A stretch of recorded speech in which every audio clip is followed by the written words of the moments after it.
if you're not educated enough and if you're not acting on it and we are just looking at the business point of view, so what's gonna happen is that we are gonna face the worst climatic effect over there in the city. Can the relationship between the nature and architecture can be used as a tool to achieve the sustainability? Yes, for sure. If you take the example of Central Park, New York, what happens over there? It's such a metropolitan space, but they have high rises, they have 60, 70, 80-story buildings. Okay, so how does the presence of nature in architecture impact the well-being of the people that interact with the building? A good question, Adan. As far as I know, as far as the research I did, they say that through the articles that there are certain places. The first thing that we have to do is that first we have to educate the client, because you know that through our professional experience, through our professional journey, you know that how clients act with us. When earth comes into our mind, so the first thing that comes into our mind is mud.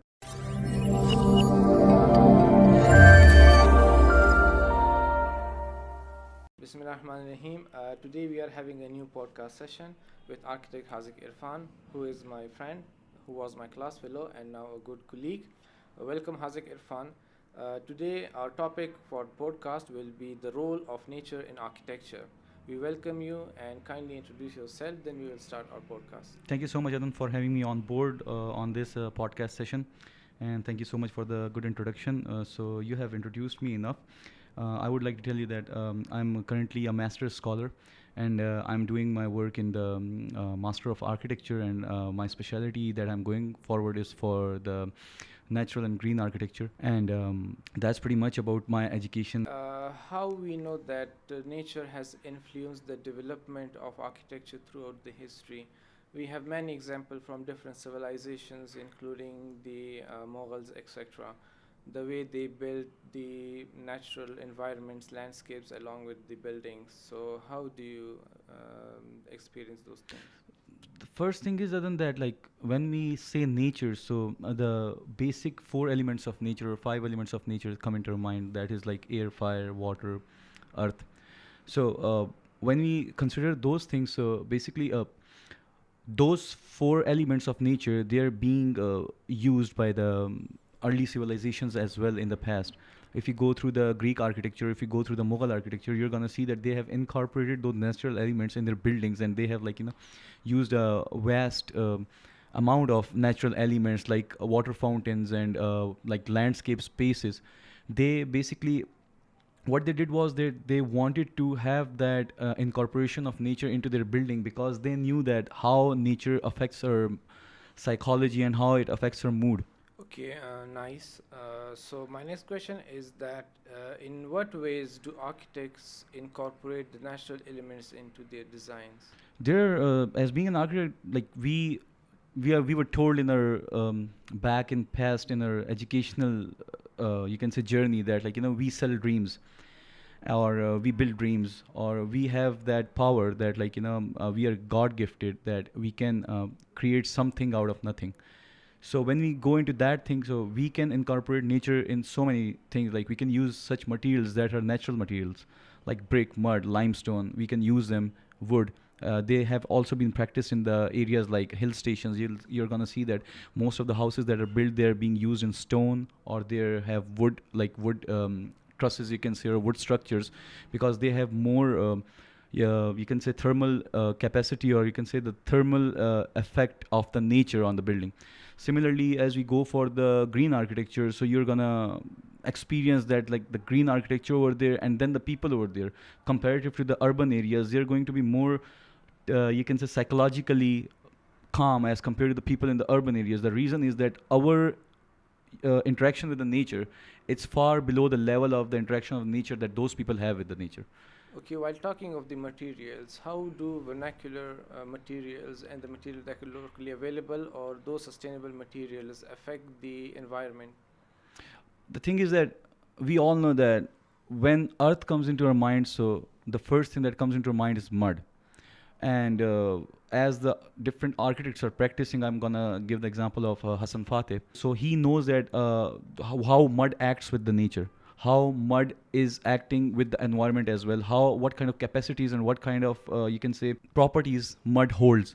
So that's why he's still designing, and it's easy. Like we can maintain the mud houses easily, and now as the transition is happening and as we are advancing in technology, so now they're making 2 stories or 3 stories mud structures. So that is the real reason that people are still working on that, but on really small scale because of the industrialization.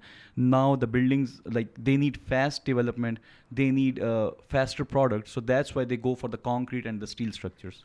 Okay, we architects are environment conscious, Yes. but how does architecture help mitigate the effects of climate change? And can architects do that?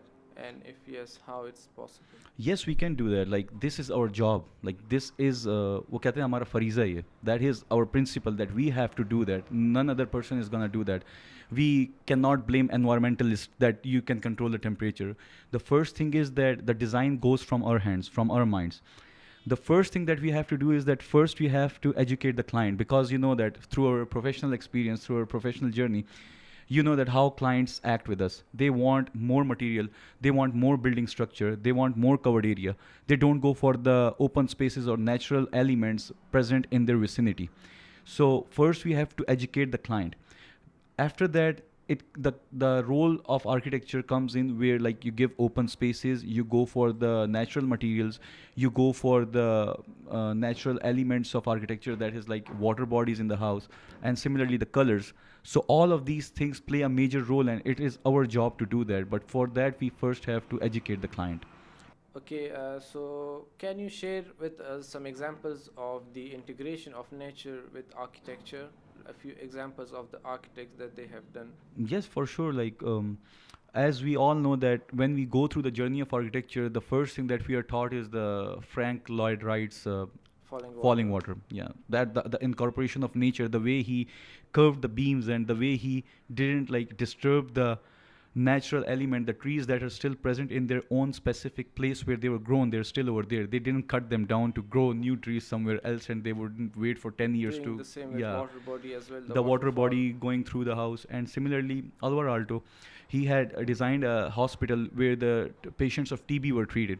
So, and as through as like when I studied and when I did research on these things, so I came to know that there are certain hospitals where they did an analysis where the ICUs were the certain ICUs that were having openings towards the natural sites. So those places had 14% more effect on the patient. Like the patient was getting treated 14% faster than the patients who didn't have any incorporation with the nature. So this way things are being handled. Like they are still doing these kind of work.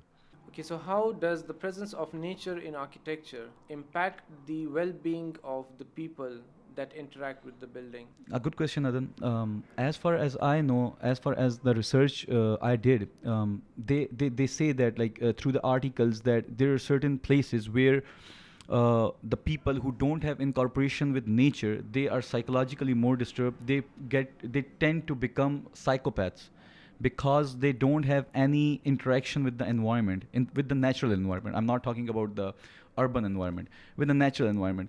When you interact with the natural environment, it promotes you to interact socially.